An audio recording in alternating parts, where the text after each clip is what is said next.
Olá, garotada, tudo bem? Sou Williams Pimentel, professor de Ciências do 8º ano e, dando continuidade à nossa série de temas relacionados à energia, hoje nós vamos falar sobre circuito elétrico, tá? Só recordando um pouco do que nós vimos na aula anterior, nós vimos que a energia elétrica é uma forma de energia que, para ser produzida, é necessário que outras formas de energia sejam transformadas nessa forma de energia que é usada no nosso consumo. Para isso, nós temos a produção doméstica com baterias e pilhas, e além do dínamo, né, aquele aparelhinho pré-histórico de pneu de bicicleta, que hoje não se utiliza mais, pelo menos nas cidades a gente não vê mais. E temos o uso em larga escala, que são as hidrelétricas, as termoelétricas, usina eólica, energia solar e assim por diante. Falei também que todas têm um certo impacto ambiental e que nós deveríamos procurar a que causa menos impacto ambiental, ou seja, as famosas fontes de energia limpa. Tá ok?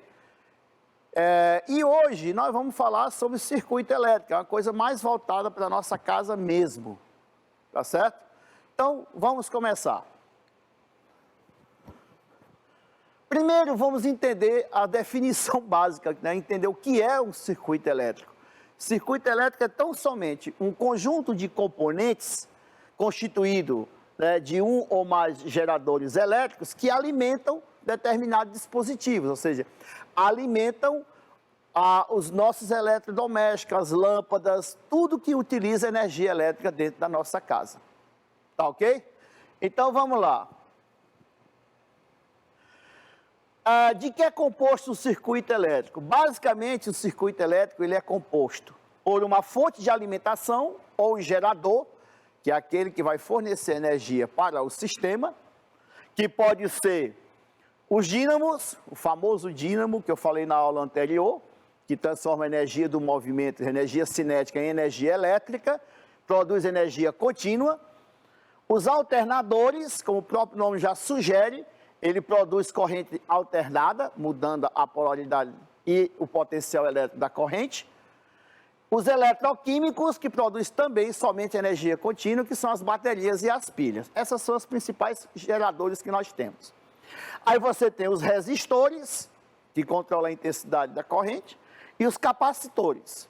Bom, além disso, nós vamos encontrar no circuito elétrico os condutores e isoladores elétricos, nós vamos encontrar aparelhos de proteção e também de comando e corte do circuito, aparelhos de medida e contagem da corrente elétrica gerada e os aparelhos de regulação dessa corrente no circuito e as cargas. Pessoal, o que é carga? Carga são os aparelhos, né, que consomem a energia elétrica.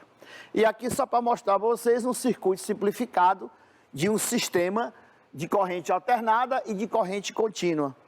Então, o gerador que gera corrente elétrica, ele é do tipo que alterna a corrente, tá, mudando a polaridade, ou seja, a corrente tanto pode ir para um sentido como no outro sentido. Tá? Lá nós temos uma pilha, por exemplo, que só gera corrente elétrica de forma contínua. Não há mudança de potencial elétrico nesse tipo de circuito. Então, esses são os dois circuitos que nós podemos encontrar em casa. O da rede, né, que é de corrente alternada, e da corrente contínua, que pode ser o dínamo, pode ser a pilha, pode ser a bateria recarregável, etc. Tá? Então, vamos lá. Os condutores e isoladores. Condutor é todo metal, certo? Ou material que apresenta uma resistência elétrica muito pequena e, consequentemente, um bom condutor elétrico. Quer dizer, todo material, principalmente os metais, que apresenta baixa resistência elétrica, naturalmente ele apresenta uma boa condutividade elétrica. São usados a prata, o ouro e o cobre. Bom, dá para vocês imaginar que que, logicamente, nós não usamos nem a prata e nem o ouro por causa do valor comercial desses, né, condutores, desses materiais, bons condutores de eletricidade. Nós usamos o cobre, né, que mesmo assim ainda é, vamos dizer assim, retirado, roubado das redes, e o alumínio, tá certo? Como condutor.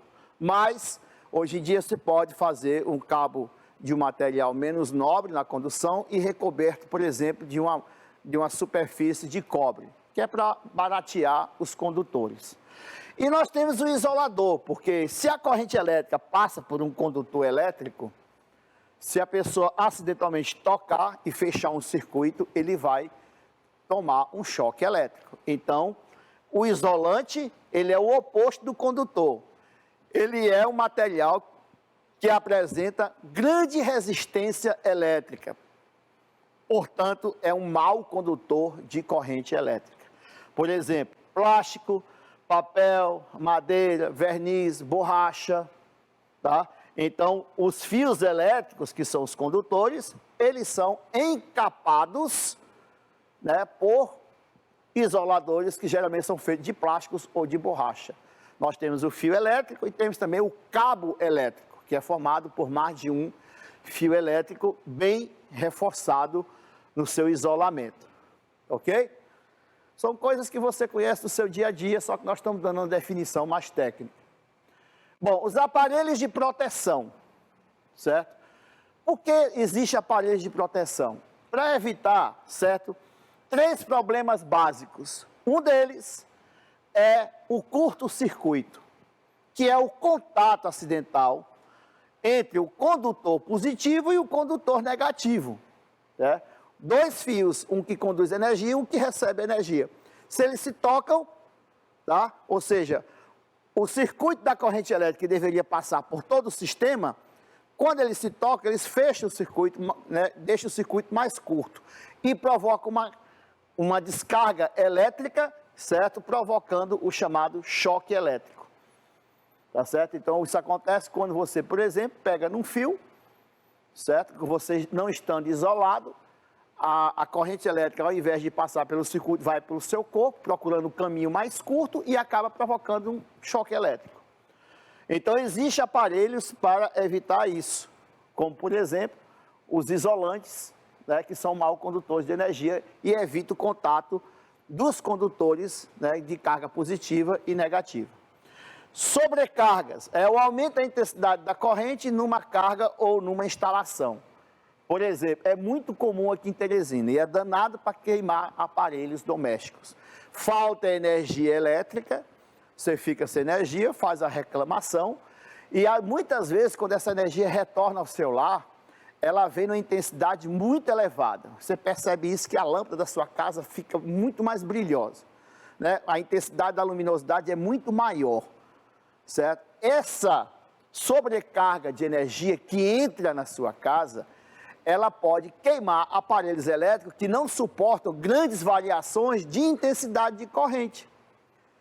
O problema é que para você provar que o que queimou seu aparelho foi esse aumento na intensidade da corrente que chegou até a sua casa, para responsabilizar a operadora fornecedora de energia, é meio complicado. É muito burocrático, mas assim, se você quiser receber e ser indenizado pelo dano material que você teve, você tem que recorrer aos meios legais para poder obter sua indenização. Isso aí é responsabilidade da operadora. Fugas de corrente elétrica. Porção de corrente elétrica que sai fora do circuito devido à deficiência de isolamento, tá? Pode provocar choque elétrico. Quantas vezes você tem um fogão elétrico, por exemplo, você chega descalço, toca na tampa do fogão, pega na parte metálica do fogão, pega um choque. É para pegar esse choque? Não. Certo? Não é para pegar esse choque.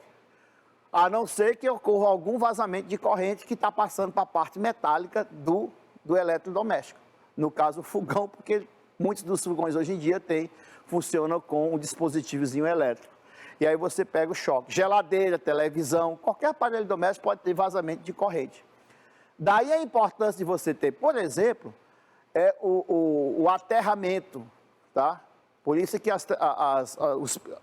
as tomadas hoje em dia vêm com 3 pinos, é para fazer a questão do aterramento, que é o vazamento da corrente, ela pode ir para a terra, evitando esse tipo de problema.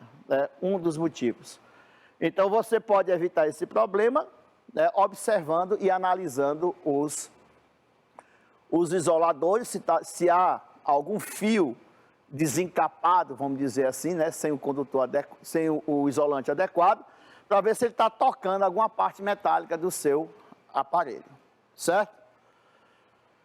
Aqui nós temos alguns exemplos. Por exemplo, disjuntores, que hoje em dia nas casas você tem o disjuntor principal e tem os disjuntores setoriais, né, nós chamamos de caixa de distribuição, onde esses disjuntores, eles funcionam até determinada intensidade de corrente. Aí você olha lá nesse botãozinho aqui, 10, 15, 20, 30, 35, tá? É o que ele aguenta de amperagem. O que acontece é que quando a corrente vem e está acima da capacidade do disjuntor de suportar a passagem, ele desliga automaticamente. Portanto, protegendo toda a instalação interna na sua casa. Então, geralmente, quando tem essa flutuação muito grande de energia, os disjuntores desligam, aí basta depois você ir lá ligar novamente, que volta a energia normal. Os fusíveis, ele é mais encontrado em circuitos elétricos de eletrodomésticos e de automóveis, por exemplo. O fusível, ele tem, certo, um fio metálico aqui no meio, ele é ligado ao sistema, aqui tem um valor da amperagem que ele aguenta, e se por acaso houver um curto-circuito, por acaso houver um vazamento de corrente, se essa corrente passa acima da capacidade do fusível, derrete o metalzinho que tem aqui dentro e o circuito se abre. E, logicamente, que vai cessar a distribuição de energia no sistema. Agora, só que o fusível você tem que trocar. O disjuntor basta você religar. E o relé térmico, ele está relacionado à percepção de temperaturas elevadas. Tá? Você pode encontrar isso, por exemplo, em automóveis. Tá? Quando há o sobreaquecimento, como por exemplo, uma sobrecarga de energia gera energia térmica, aquece todo o sistema. Quando chega em determinada temperatura, o relé térmico ele desliga, abre o circuito e não há mais passagem de corrente. Depois basta religá-lo novamente. Tá ok? Então esses são os aparelhos de proteção que nós podemos encontrar. Bom, os aparelhos de comando e corte, tá? A função deles é controlar o circuito elétrico, permitindo o quê? Maior rentabilidade, eficácia da corrente elétrica que é utilizada. Ok? Por exemplo, o circuito de liga e desliga, a famosa tomadinha, a tomadinha que você liga e desliga a lâmpada, tá? Para ela não ficar ligada continuamente. Comandar a ligação de vários receptores sozinho, né? Depois eu vou mostrar as imagens. Comandar circuitos em diferentes localizações, que aí você vai ligar as lâmpadas que você quiser utilizando esse aparelho. Por exemplo, em vez de ficar todas as lâmpadas ligadas de um ambiente muito grande, se você precisa só em determinado local, você pode acionar ligando só algumas, economizando energia. Tá? Então nós temos equipamentos bastante comuns e disponíveis, como interruptores, comutadores de escada, comutador de lustre, regulador de intensidade luminosa, também de ventiladores, tá? E assim por diante. Aí nós temos alguns exemplos. Ó, liga e desliga, que aliás, quem é pai de família sabe o que é que eu estou falando. Briga eterna, né? Entra num ambiente, acendem a luz e sai sem apagar. Tá certo? A gente é taxado de chato, porque quem paga a conta é a gente. Não é verdade? Então, se você não está mais no ambiente, não quer mais utilizar, aperta o botãozinho, acabou, desligou as lâmpadas, economiza energia. Esse sistema, ele não só, ele controla liga e desliga, né, como também a intensidade da luz. Tá? Se você quer uma luz mais forte, quer uma luz com menos intensidade, você regula. Tá? Esse aqui controla várias lâmpadas ao mesmo tempo. Você pode ligar nesse circuito 1, 2, 3, 4, 5 e dependendo da sua necessidade, ligar quantas você achar que é necessário naquele determinado momento. E esse aqui é o regulador de luz também é utilizado como regulador de intensidade dos ventiladores. Hoje em dia tem aquelas caixinhas, né, de regulação, que você tem um botãozinho que você aumenta e diminui, tá, a velocidade do ventilador de acordo com a sua necessidade. Então, se o ambiente não está tão quente, você pode regular para a velocidade mínima. E você vai aumentando de acordo com a sua necessidade. Não é como esse aqui de liga e desliga, que só dá uma velocidade para o ventilador ou uma intensidade de luz para a lâmpada. Esse aqui você pode regular, tá? Bota baixo quando não precisa, bota muito forte quando há necessidade. Ele aumenta a eficiência de funcionamento dos aparelhos, como também economiza energia quando você não precisar de energia ou de ventilador com uma velocidade muito intensa. Esses são chamados aparelhos de comando e corte. Bom, valor nominal. O que é esse valor nominal? O valor nominal é uma nomenclatura que vem fornecendo a quantidade de intensidade de corrente que seu aparelho precisa. Você chega lá, tem lá escrito 220 volts. Aparelho é bivolt. 110, 127 a 220 ou 220.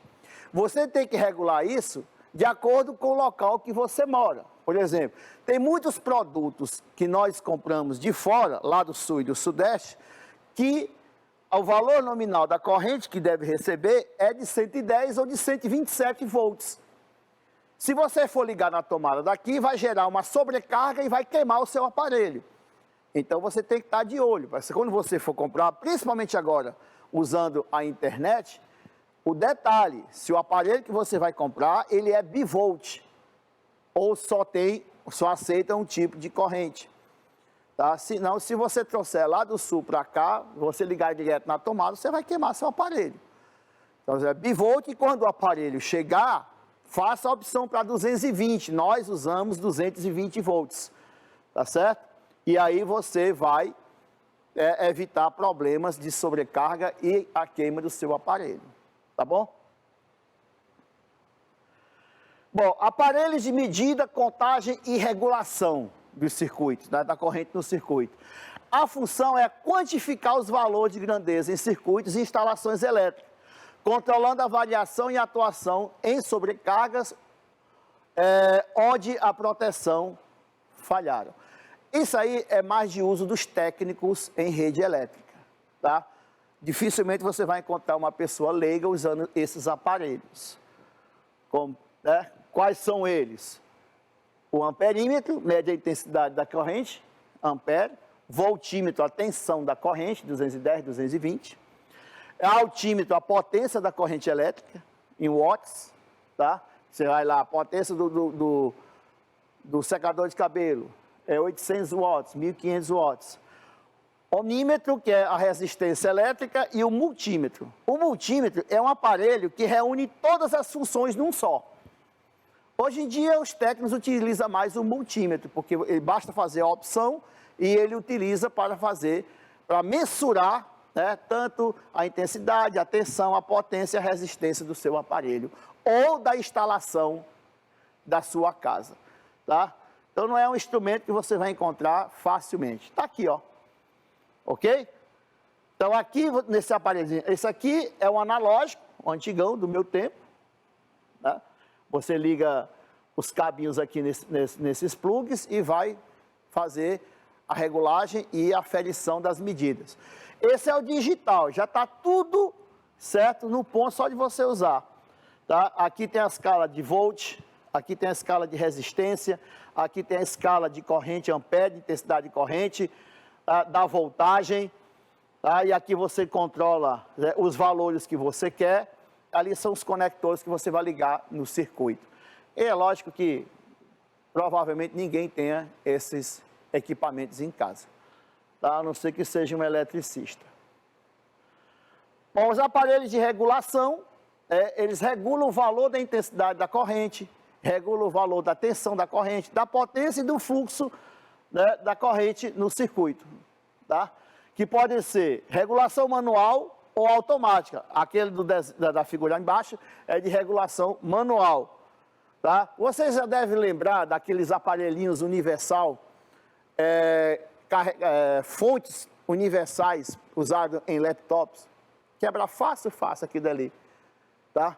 Você pode observar que alguns têm uma escala, né, de intensidade de corrente, que vai ser colocado de acordo com o seu notebook, por isso que ele é chamado de universal, tá? E aí você regula para a necessidade do seu aparelho, porque se você regular errado, vai ter uma sobrecarga e a destruição do seu aparelho.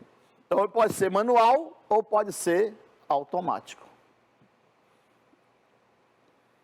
Tá? E, finalmente, os receptores, né, aquele que recebe a corrente elétrica para gerar a transformação, para nos oferecer o produto que nós, ou o serviço que nós precisamos.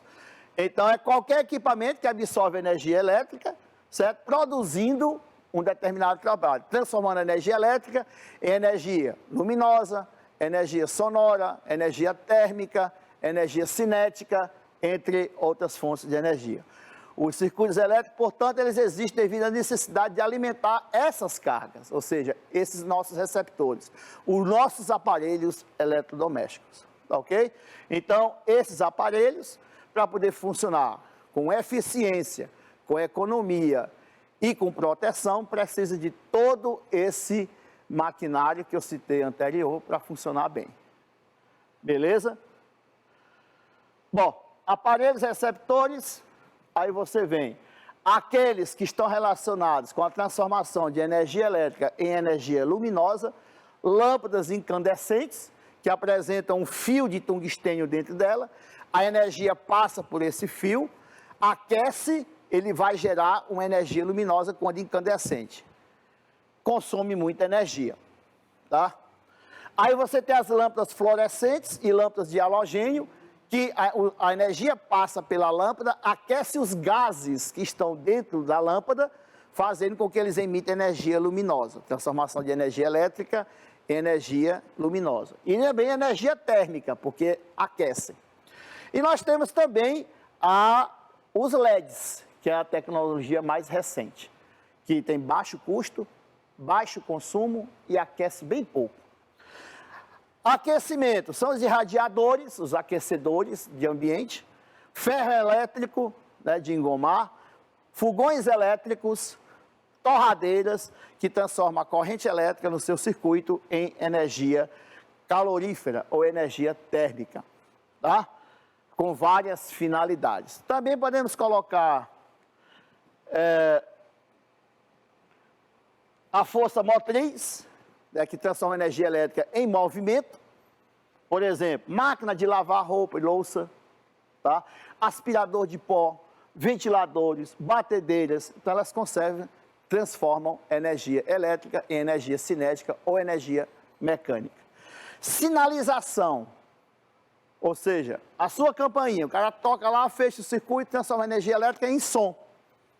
Tá? Buzina do seu carro, mesma coisa. Transforma energia elétrica em energia sonora. E nós temos os eletroquímicos, que são o quê? As pilhas e os acumuladores. Durante o processo de transformação de energia elétrica em energia química, né? Durante a descarga e transformação de energia química em energia elétrica.